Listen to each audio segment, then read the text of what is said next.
السلام علیکم ورحمۃ اللہ وبرکاتہ۔ اسلامک لیڈرشپ کے 101 مسلم سائنٹسٹ سیریز میں آپ سب کا پھر سے خیر مقدم ہے۔ یہ اس سیریز کا پارٹ 2 ہے، جس میں ہم اس سیریز کے تیسرے سائنسدان محمد بن موسیٰ الخوارزمی پر بات کریں گے۔ محمد بن موسیٰ الخوارزمی 780 عیسوی میں پیدا ہوئے اور 850 عیسوی میں ان کا انتقال ہوا۔ محمد بن موسیٰ الخوارزمی ایک پولیمیتھ تھے، یعنی متعدد علوم کے ماہر تھے، ریاضی داں، ماہر فلکیات اور ماہر جغرافیہ نگار تھے، اور الخوارزم حکومت کے کیپٹل الخوا میں پیدا ہوئے، جو آج ازبکستان کا ایک شہر ہے۔ پھر انہوں نے بعد میں بغداد میں آ کر بیت الحکمہ یا ہاؤس آف وزڈم میں ایک مقالہ پیش کیا ریاضی پر، جہاں انہیں کچھ سوالات کے بعد انہیں اس کا ممبر چن لیا گیا۔ یہ طریقہ آج بھی یونیورسٹیز میں رائج ہے۔ خلیفہ مامون ان کی بڑی قدر کرتا تھا۔ یہ بغداد کے بیت الحکمہ یا ہاؤس آف وزڈم کے ماہر فلکیات میں شمار ہوتے تھے اور یہاں کے کتب خانے کے سربراہ بھی مقرر ہوئے۔ الجبرا، یہ الجبرا کے بانی ہیں۔ الجبرا لفظ ہی ان کی کتاب الجبر والمقابلہ سے بنا۔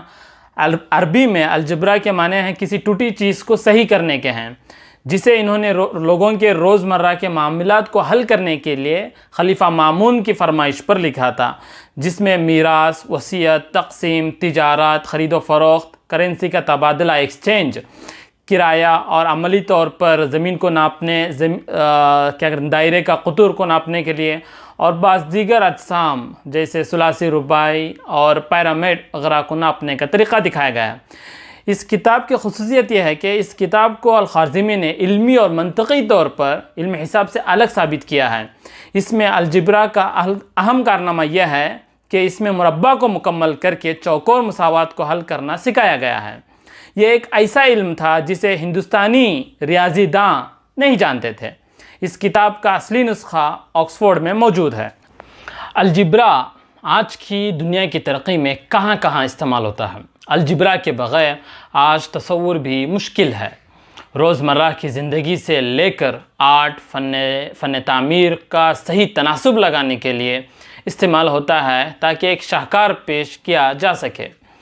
فلکیاتی حساب، ٹیکنالوجی کی ترقی، اسی طرح الجبرا کمپیوٹر سائنس میں پروگرامنگ اور کوڈنگ میں استعمال ہوتا ہے، جو کہ اس کے بغیر ناممکن ہے۔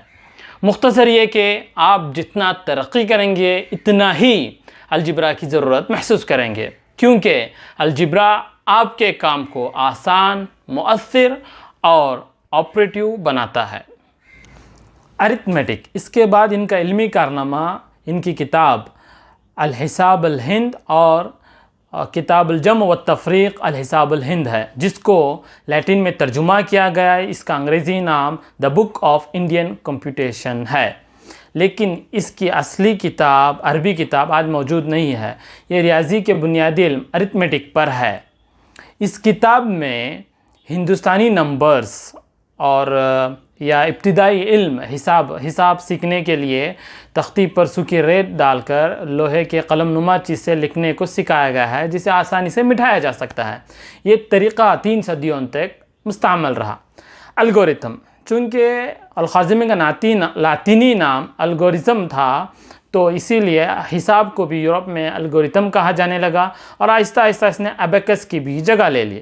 یہ ان کی کتاب کی مقبولیت کا اثر تھا۔ الخوارزمی نے کتاب الجبر والمقابلہ ہو یا کتاب الحساب الہند ہو یا دوسری کتاب، کسی بھی مشکل مسئلے کو قدم بقدم حل کیا ہے۔ اسی لیے آج الگورتھم آج اپنے اندر ایک معنی رکھتا ہے۔ اس کی ایک اصطلاح، ایک ٹرم ہے۔ مسائل کو حل کرنے کے لیے بنائے گئے اصول یا قوانین جن پر قدم بقدم عمل کیا جائے، سٹیپ بائی سٹیپ عمل کیا جائے، اسے الگورتھم کہتے ہیں۔ فلکیات میں خوارزمی کی مشہور کتاب سندھ ہند مشہور ہے، لیکن اصلی نسخہ گم ہے۔ اس کا ترجمہ شدہ قدیم نسخہ فرانس اور انگلینڈ کی یونیورسٹیز میں موجود ہے۔ اس میں سدھانتا کا ترجمہ بھی دکھایا گیا ہے، جسے ہندوستان کے مشہور ریاضی داں اور ماہر فلکیات برہما گپتا نے لکھی تھی۔ یہ کتاب صدیوں تک مرجع رہی، ریفر رہی۔ استرلاب اور سندھیال جیسے مشنوں پر انہوں نے بہت کچھ لکھا ہے، اور مامون کے لیے دنیا کا نقشہ جمع کرنے کے لیے 70 جغرافیہ دانوں کی مدد بھی کی۔ اسی سندھ ہند کتاب میں انہوں نے مثلثیات پر ایک گراں قدر نسخہ شامل کیا ہے، جس میں کروی مثلثیات پر بھی ایک مقالہ شامل ہے۔ اگلا ان کا علمی کارنامہ جغرافیہ ہے، جس پر انہوں نے کتاب سورۃ الارض لکھی، جس میں عمومی تعارف کے بعد 2402 شہروں کے نقاط لکھی۔ اس کتاب کی فہرست عرض البلد اور طول البلد کے حساب سے ہے۔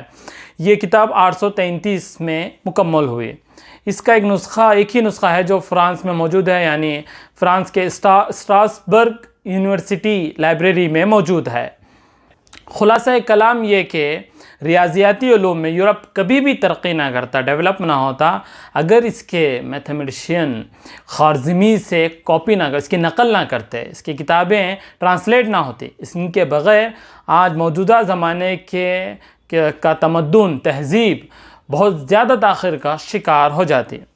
اگلی ویڈیو میں ملیں گے ایک نئے سائنسدان سندھ بن علی کے ساتھ۔ تب تک کے لیے اجازت دیجیے۔ السلام علیکم ورحمۃ اللہ وبرکاتہ۔